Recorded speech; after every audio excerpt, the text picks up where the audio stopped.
nayo iweze kukamata majukumu zake na iwalipe walimu kama wanavyopenda, na watoto warudi shuleni, sababu fasi ya watoto ni shuleni, sio nyumbani.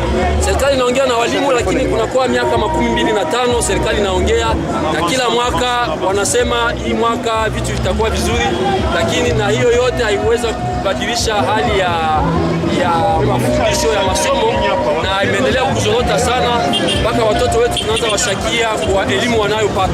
Ndio maana tunasema inazidi na inapaswa kuwa na mwisho. Sasa inabidi serikali iweze kukamata majukumu zake, sababu sisi raia, wazazi, hatuwezi kuendelea kulipa kodi, tulipe ushuru na serikali hayo yenyewe haikamate majukumu zake. Inabidi iwe mwisho sasa, watoto wetu waweze kupitia shuleni.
Mémorandum de la société civile du Sud Kivu, de la nouvelle dynamique de la société civile et la synergie des associations des parents d'élèves du Sud Kivu. À l'intention de son Excellence, Monsieur le Président de la République démocratique du Congo à Kinshasa, avec l'expression de nos hommages les plus déférents. Excellence, Monsieur le Président de la République, nous, parents d'élèves de toutes les écoles et acteurs sociaux du Sud Kivu, réunis autour du bureau de coordination de la société civile du Sud Kivu, de la nouvelle dynamique de la société civile NDC, ainsi que de la synergie des associations des parents des élèves, constatons avec regret que nos enfants sont toujours gardés à la maison malgré l'appel du gouvernement national décrétant officiellement la rentrée scolaire 2021-2022 pour le 4 octobre 2021 passé. Et cela en dépit du fait que l'année scolaire passée a été chaotique du fait de l'avènement du coronavirus, mais aussi des perturbations liées encore aux revendications des enseignants. Tout cela a déprécié la qualité de l'enseignement de nos enfants. Tout à fait. Il n'y a rien de plus précieux pour nous et pour la nation congolaise que l'avenir de nos enfants, lié du reste à leur éducation et à la qualité qu'elle doit incarner. Pour ce faire, les parents et acteurs sociaux du Sud Kivu, mobilisés comme un seul homme, réclament le respect du droit à l'éducation de leurs enfants. Il est donc impérieux que l'État congolais concrétise la gratuité et la rentrée scolaire sur toute l'étendue de la République démocratique du Congo et dans toutes les écoles sans exception, conformément à l'article 43 de notre Constitution. Il ne devrait pas y avoir une éducation pour les écoles privées et les écoles publiques dans un même pays. Tous les enfants congolais, riches ou pauvres, ont droit à l'éducation. Eu égard à ce qui précède et en vue de remettre l'enfant congolais en général et sud-kivusien en particulier dans ce droit légitime, déclarons ce qui suit, tant il est vrai que votre devise est le peuple d'abord. 1.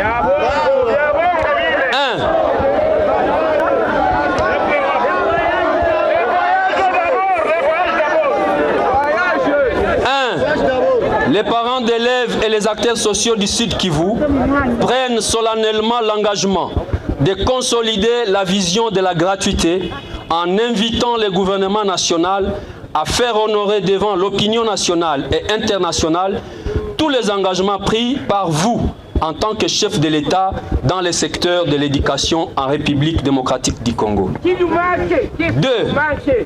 Exigeons la prise en charge par le budget national de la paix décente de tous les enseignants NU, NP et le respect des accords librement pris à Bibois. À cet effet, nous demandons aussi la suppression pure et simple des pratiques dégradantes et discriminatoires dans la fonction publique et particulièrement dans les secteurs de l'enseignement tels les salaires insignifiants, difficilement acquis SIDA, les zones salariales, etc. 3. Exigeons la reprise immédiate des cours d'ici lundi 1er novembre 2021 car la grève des enseignants expose nos enfants à de multiples risques tels que les exploitations sexuelles, les grossesses et mariages précoces, le banditisme, les viols et violences sexuelles, la délinquance juvénile, la consommation de drogues et boissons fortement alcoolisées, la fragilité au recrutement dans les groupes armés, et qu'en dira-t-on encore? Comment pourrions-nous et devrions-nous encore être motivés à nous acquitter de nos devoirs civiques si l'État, lui, ne s'acquitte pas de ses devoirs régaliens envers nous? En d'autres termes, comment continuer à doter l'État congolais des moyens en payant des taxes et impôts qui ne nous reviennent pas par la satisfaction de nos besoins fondamentaux?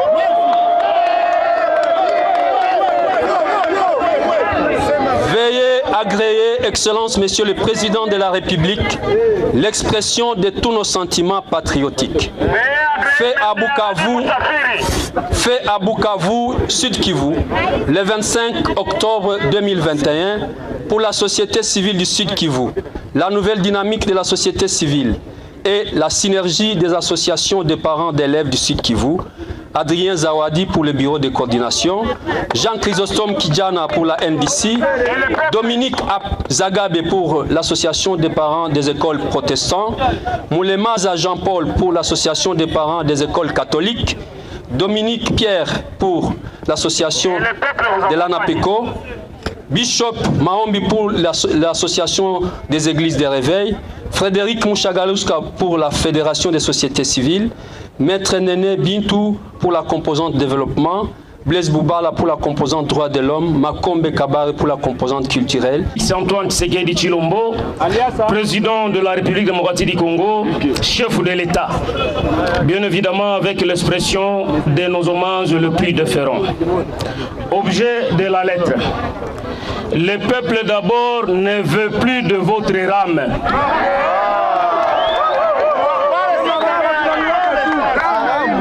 Excellence, Monsieur le Président de la République, en vertu de droits et libertés nous garantis par la Constitution de notre pays, nous saisissons cette opportunité pour vous saisir et vous partager en toute liberté et responsabilité ce qui nous tient à cœur et à travers nous cette grande majorité silencieuse des Congolais qui ne savent pas vous atteindre facilement. Excellence, Monsieur le Président de la République, notre interpellation de ce jour va se limiter exclusivement au social du peuple congolais. Ce peuple martyrisé et qui continue à vivre les calvaires dans un pays scandaleusement riche. Un peuple qui se sent de plus en plus orphelin et qui ne sait plus à quel sein se vouer. Ce peuple qui, à votre avènement au pouvoir, avait cru, dire comme faire, que les changements tant entendus allaient maintenant se matérialiser. Hélas, tous ces espoirs se consument à grands faits et ont cédé la place à la déception et aux grandes inquiétudes, les lendemains devenant de plus en plus incertains. Excellence, Monsieur le Président de la République, nous refusons de croire que vous n'êtes pas au courant de la souffrance et de la misère de vos compatriotes, étant donné que celles-ci ont dépassé tout seuil acceptable.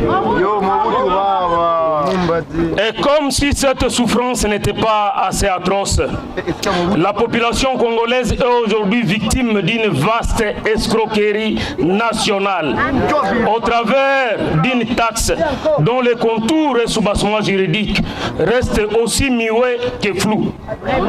La taxe dite des RAM, registre des appareils mobiles, qui est perçue depuis plusieurs mois, ne cesse de faire pleurer et d'appauvrir vos compatriotes que nous sommes. Nous ne refusons pas de participer à la construction de notre pays via les différentes taxes et divers impôts. Mais est-il aussi que l'État congolais ne devrait pas seulement se limiter à extorquer sa propre population, il devrait aussi se préoccuper du bien-être de cette dernière. Que recevons-nous de notre pays comme citoyens? La paix et la sécurité, la santé et le logement décent, l'eau et l'électricité, l'éducation de qualité et accessible à tous, les routes et les autres infrastructures de base. Malheureusement, nous ne recevons rien de tout ceci. Les richesses du pays sont accaparées par une poignée d'individus au sommet de l'État qui abusent de leur positionnement politico-administratif pour s'enrichir ostentatoirement au détriment de la majorité des Congolais dont la pauvreté est criante. Ce grand fossé entre cette petite minorité et la grande majorité de la population congolaise engendre d'énormes frustrations. Et celle-ci explique tous ces mouvements de grogne qui s'observent un peu partout au pays depuis votre avènement au pouvoir. Le peuple d'abord est fatigué et en a marre de toutes ces institutions sociales et vous invite à vous y pencher avec sérieux avant qu'il ne soit trop tard pour vous. Excellence, Monsieur le Président de la République, permettez-nous de vous poser ces quelques questions. Êtes-vous réellement au courant de la vraie et actuelle situation du pays? Êtes-vous réellement au courant que la taxe dite RAM est refusée par l'ensemble de vos administrés? Êtes-vous au courant que la gratuité de l'enseignement de base ne demeure qu'un slogan politique et qu'en réalité, elle n'en est pas une? Êtes-vous réellement au courant que depuis la rentrée scolaire 2021-2022, près de 92% d'élèves ne vont pas à l'école suite à la grève des enseignants? Oui. Êtes-vous au courant que les personnels et auxiliaires de la justice sont à grève un peu partout au pays et que l'administration de la justice, c'est celle qui est en sortie fatalement affectée. Oui. Êtes-vous enfin au courant que la quasi-totalité du peuple congolais digère très mal tous vos multiples interminables voyages à l'étranger, alors que votre case est presque totalement brûlée? Excellence, Monsieur le Président de la République, chef de l'État, nous pensons que vous êtes bel et bien au courant de tous ces grincements de dents. Et si vous, par malheur, vous n'en êtes pas au courant, c'est que les reproches citoyennes vous formulez sur la composition de votre entourage seraient tous justifiés et cela devrait vous interpeller afin de voir dans quelle mesure vous pouvez y remédier en remettant hors d'état de nuire à la République tous ceux de vos collaborateurs hantés par les luxes et les goûts de la vie orgiaque et qui passent plus de leur temps dans des festins et autres déboires, malheureusement au compte du trésor public, si pas creuser votre propre tombe.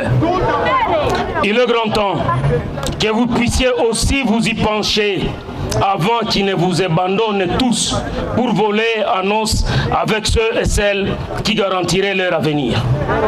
Il vous suffit de regarder dans votre rétroviseur et l'imitation politique en cours avec notre classe politique pleine d'opportunistes et experts en transhumance politique pour vous en rendre compte.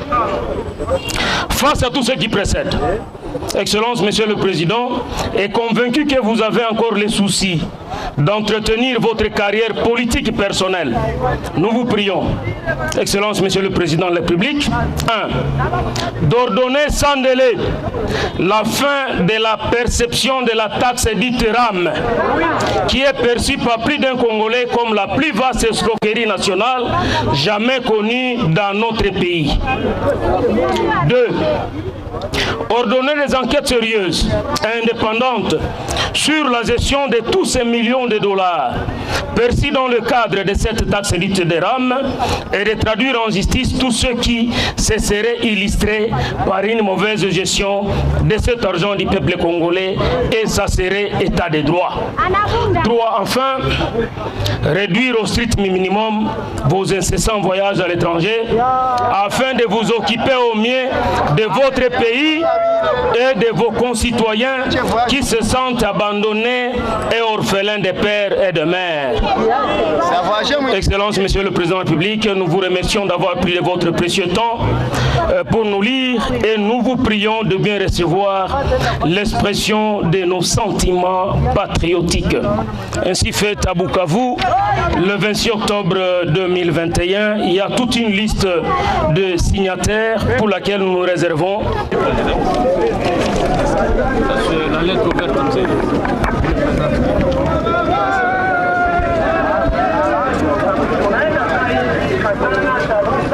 Féliciter le président de la société civile, Bwana Adrien Zawadi, Bwana président Kijana Chrysostome, na toutes les responsables benye balifanya hii maandamano. Mulikuya kuacha malalamiko ya population yetu ya Sud Kivu kwa mheshimiwa Rais Felix Antoine Tshisekedi Tshilombo. Mina ipokea, nawaambia kama itamufikia leo. Ya pili, tunajua kama mavitu munarevendike ni preoccupation ya population. Kitu ya kwanza mulievoke ni kitu ya masomo. Education ya watoto yetu ni ya muhimu na ni ya lazima sana. Kweli mimi nasikia ile malalamiko na ndamwambia rais na gouvernement central yetu na sisi gouvernement provincial pour que réponse ikuwe rapidement donnée à cette préoccupation. Kwani masomo na education ndio fondement ya nchi yetu. Napiga aksanti Bwana President Zawadi, ulisoma discours yako na mapoint yote uliseleve, je crois iko totalement fondé. Félicitations. Mulievoke kitu ya pili, shida hiyo wanaita taux d'imposition ya rame. Nayo ni kitu inasumbua na preoccupe population yetu ya Sud Kivu na population ya Congo. Mujue kama hiyo mapreoccupation nayo itafika. Voilà président, la population peuple la ipendi rame, tunasikia. Tusikilizane. Tunajua kama tuko wainjilishi wote, tupate kwanza liwali. Mimi najua ke ile shida ya rame ninaleta shida kwa population na mimi moja liwali wenu. Donc ni preoccupation iko fonde, lakini sasa tuko tunajiadresse na mheshimiwa na mkubwa, tukue na ton ya consideration na ya heshima kwake. Napiga aksanti kwa hiyo preoccupation, pia nasema yote tafikia mkubwa. Basi nashukuru, murudie na amani, na tunatumaini musiku kidogo tawaita wa responsable hapa kuambia response hiyo mheshimiwa Rais Felix Antoine Tshisekedi alisema. Aksanti sana na Mungu awabariki.